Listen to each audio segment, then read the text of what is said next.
ಹುಟ್ಟಿದರೆ ಕನ್ನಡ ನಾಡಲು ಹುಟ್ಟಬೇಕು, ಮೆಟ್ಟಿದರೆ ಕನ್ನಡ ಮಣ್ಣ ಮೆಟ್ಟಬೇಕು.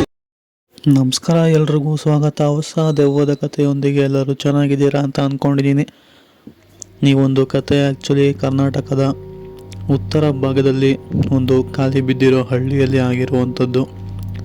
ಹಳ್ಳಿ ಹೆಸರನ್ನು ಎಲ್ಲೂ ಕೂಡ ಸ್ಪೆಸಿಫೈ ಮಾಡಿಲ್ಲ, ಆದರೆ ಹಿರಿಯರು ಹೇಳೋ ಪ್ರಕಾರ ಅಲ್ಲಿ ಯಾರಾದರೂ ಕಾಲಿಟ್ಟರೆ ಅವರು ಜೀವಂತವಾಗಿರುವಂಥದ್ದು ಈ ಒಂದು ಹಿಸ್ಟ್ರಿಯಲ್ಲೇ ಇಲ್ಲ ಅಂತ ಹೇಳ್ಬೋದು. ಸೊ ಇದೇ ಥರನೇ 3 ಸ್ನೇಹಿತರು, ಸಂತೋಷ್, ರಮೇಶ್ ಮತ್ತು ಅರುಣ್ ಅಂತ ಹೇಳಿ ಆ ಹಳ್ಳಿಗೆ ಹೋಗಲೇಬೇಕು. ಆ ಹಳ್ಳಿ ಬಗ್ಗೆ ತಿಳ್ಕೊಂಡು ಅಲ್ಲಿ ಏನಿದೆ, ಮನೆಗಳೆಲ್ಲ ಖಾಲಿ ಇದ್ದಾವ ಅಥವಾ ಹೆಂಗೆ, ಅವ್ರು ಹೇಳೋದು ನಿಜನ ಸುಳ್ಳ ಅಂತ ಹೇಳಿ ತಿಳ್ಕೊಬೇಕು ಅಂತ ಹೇಳಿ ಅಲ್ಲಿಂದ 3 ಜನ ಸ್ನೇಹಿತರು ಕೂಡ ಹೊರಡ್ತಾರೆ. ಸೊ ಅಲ್ಲಿಗೂ ಆ ಒಂದು ಹಳ್ಳಿಗೆ ಹೋಗಿ ನೋಡಾದ್ಮೇಲೆ ಮನೆಗಳೆಲ್ಲ ಖಾಲಿ ಇತ್ತು, ಆದರೆ ಅಡುಗೆ ವಾಸನೆ ಮಾತ್ರ ಬರ್ತಿರುತ್ತೆ. ಹಿಂದಿನ ಮನೆ ಬಾಗಿಲು ತಟ್ಟಿದಾಗ ಬಾಗಿಲು ಸ್ವಯಂ ಬಾಗಿಲುಗಳೆಲ್ಲ ತನಗೆ ತಾನೇ ತೆಗೆಯುವಂಥದ್ದು, ಹಾಗೆ ಅಲ್ಲಿಂದ ಪಾತ್ರೆಗಳೆಲ್ಲ ಬೀಳುವಂಥದ್ದು, ಈ ಥರ ಶಬ್ದಗಳು ಆ 3 ಜನರು ಕೂಡ ಕೇಳ್ತಾನೆ ಇರುತ್ತೆ. ಇದನ್ನೆಲ್ಲ ಗಮನಿಸಿದಂಥ 3 ಜನರು ಕೂಡ ಮತ್ತೊಂದು ಮನೆ ಒಳಗಡೆ ಹೋಗ್ತಾರೆ. ಅದಾದಮೇಲೆ ಆ ಒಂದು ಮನೆ ಒಳಗಡೆ ಹೋದಾಗ ಅವ್ರಿಗೆ ಗೋಡೆ ಮೇಲೆ ರಕ್ತ ಕಾಣಿಸುತ್ತೆ. ಹಾಗೆ ಆ ಒಂದು ರಕ್ತದಿಂದ ಗೋಡೆ ಮೇಲೆ ಹೊರಟು ಹೋಗಿ ಇಲ್ಲದಿದ್ದರೆ ನೀವು ಸಹ ಇಲ್ಲೇ ಸಾಯುತ್ತೀರಾ ಎಂದು ಬರೆದಿರುತ್ತೆ. ಅದಕ್ಕೆ ಅರುಣ್ ಅನ್ನೋರು ಅಲ್ಲಿಂದ ಹೆದರ್ಕೊಂಡು ಇನ್ನು ಇಲ್ಲಿದ್ದರೆ ಸರಿ ಹೋಗಲ್ಲ ಅಂತ ಹೇಳಿ, ಬನ್ನಿ ಹೋಗ್ಬಿಡೋಣ, ಜೀವನ ತುಂಬಾ ದೊಡ್ಡದು, ಈ ಥರ ಅಡ್ವೆಂಚರ್ ಮಾಡೋದು ಸರಿ ಇಲ್ಲ ಈ ಟೈಮಲ್ಲಿ ಅಂತ ಹೇಳಿ ಅಲ್ಲಿಂದ ಒಪ್ಪಿಸ್ತಾರೆ. ಸೊ ಆ ಇಬ್ಬರು ಫ್ರೆಂಡ್ಸ್ ಒಪ್ಪೋದಿಲ್ಲ. ಸರಿ ಅಂತ ಹೇಳಿ ಮಧ್ಯರಾತ್ರಿ ಅವರು ಅಲ್ಲೇ ಇದ್ದಂತಹ ಒಂದು ಸ್ಮಶಾನದ ಥರ ಹೋಗ್ತಾರೆ. ಅಲ್ಲಿ ಅವ್ರಿಗೆ ಮಕ್ಕಳು ನಗ್ತಿರುವಂತಹ ಸೌಂಡ್ ಕೇಳಿಸುತ್ತೆ, ಆದರೆ ಅವ್ರ ಮುಂದೆ ಯಾರೂ ಇರ್ತಿರ್ಲಿಲ್ಲ. ಸೊ ರಮೇಶ್ ಅನ್ನೋರು ಟಾರ್ಚ್ ಹಾಕ್ಕೊಂಡು ಸುತ್ತ ತಿರುಗಿ ನೋಡ್ತಾರೆ, ಆದರೆ ಎಲ್ಲಿ ಏನೂ ಕೂಡ ಕಾಣಿಸ್ತಿರ್ತಿಲ್ಲ. ಆದರೆ ಮಕ್ಕಳ ಕೈ ಗುರುತುಗಳು ಮಾತ್ರ ಅಲ್ಲಲ್ಲೇ ಬಿದ್ದಿತ್ತು ಅಂತಲೇ ಹೇಳ್ಬೋದು. ಸರಿ ಅಂತ ಹೇಳಿ ಅಕಸ್ಮಾತಾಗಿ ಅರುಣ್ ಅವರು ಅಲ್ಲಿಂದ ಕಾಣೆ ಆಗಿಬಿಡ್ತಾರೆ. ಅಂದರೆ ಮೊದಲು ಅರುಣ್ ಅವ್ರಿಗೇ ಭಯ ಇದ್ದಿರೋ ಅಂಥದ್ದು. ಸೊ ಅವರು ಅಲ್ಲಿಂದ ಇದ್ದಕ್ಕಿದ್ದಂಗೆ ಕಾಣೆ ಆಗಿ ಹೋಗ್ತಾರೆ. ಸ್ವಲ್ಪ ಹೊತ್ತಾದಮೇಲೆ ಅವರ ಹಾಕೊಂಡು ಹೋಗಿದ್ದಲ್ಲ ಚಪ್ಪಲಿ, ಅದು ಸ್ಮಶಾನದ ಬಾಗಿಲು ಹತ್ರ ಹೋಗಿ ಬಿದ್ದಿರುತ್ತೆ. ಅಲ್ಲಿಂದಂತಹ ಮತ್ತೊಬ್ಬ ಸ್ನೇಹಿತ ಸಂತೋಷ್ ಕೂಗಿ ಅಲ್ಲಿಂದ ಅರುಣ್ನ ಹುಡ್ಕೋದಕ್ಕೆ ತುಂಬಾ ಪ್ರಯತ್ನ ಪಡ್ತಾರೆ, ಆದರೆ ಸಿಗೋದಿಲ್ಲ. ನಂತರ ಅರುಣ್ ಅವರು ಅಲ್ಲೇ ಇದ್ದಂತಹ ಒಂದು ಬಾವಿಯ ಕಡೆ ಓಡೋಗಿದ್ದನ್ನ, ಹಾಗೆ ನೀರಿನಲ್ಲಿ ಅವರೇ ಸ್ವತಃ ಬಿದ್ದಿರುವಂಥದ್ದು, ಅಂದರೆ ಬಾವಿ ಒಳಗಡೆ ಬಿದ್ದಿರುವಂಥದ್ದನ್ನ ನೋಡ್ತಾರೆ.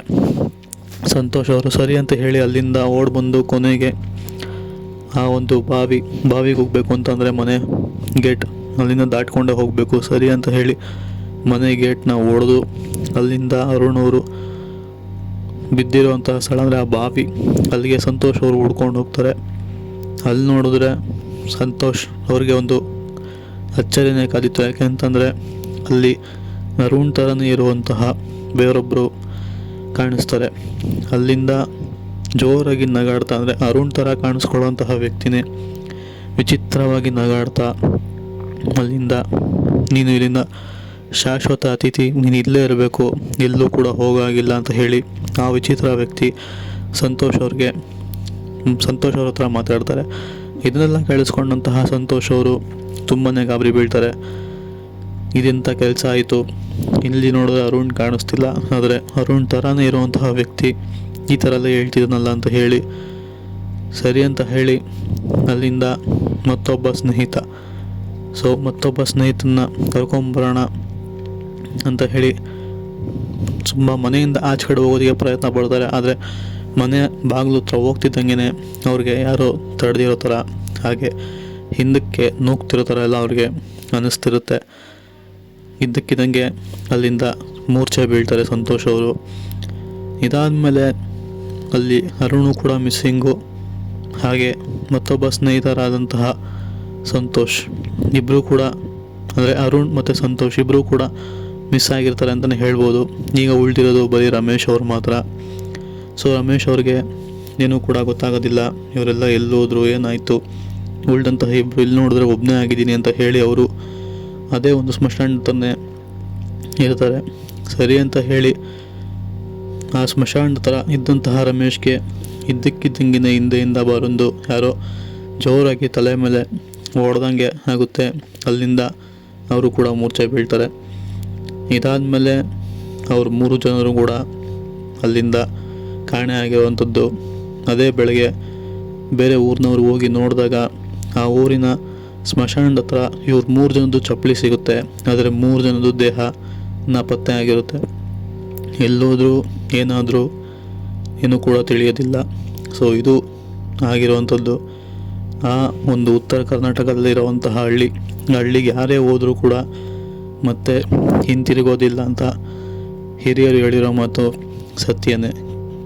ಕೆಲವು ಹಳ್ಳಿಗಳು ಜೀವಂತವಾಗಿರೋರಿಗಲ್ಲ, ಅದು ಬರೀ ಸತ್ತವರಿಗೆ ಮಾತ್ರನೇ. ಸೊ ಈ ಕತೆ ಹೆಂಗಿತ್ತು ಅಂತ ಹೇಳಿ ಕಾಮೆಂಟ್ ಮಾಡಿ. ಸಿಗೋಣ ಮತ್ತೊಂದು ಕಥೆಯಲ್ಲಿ. ಸಬ್ಸ್ಕ್ರೈಬ್ ಮಾಡ್ಕೊಳ್ಳಿ. ಬಾಯ್ ಬಾಯ್.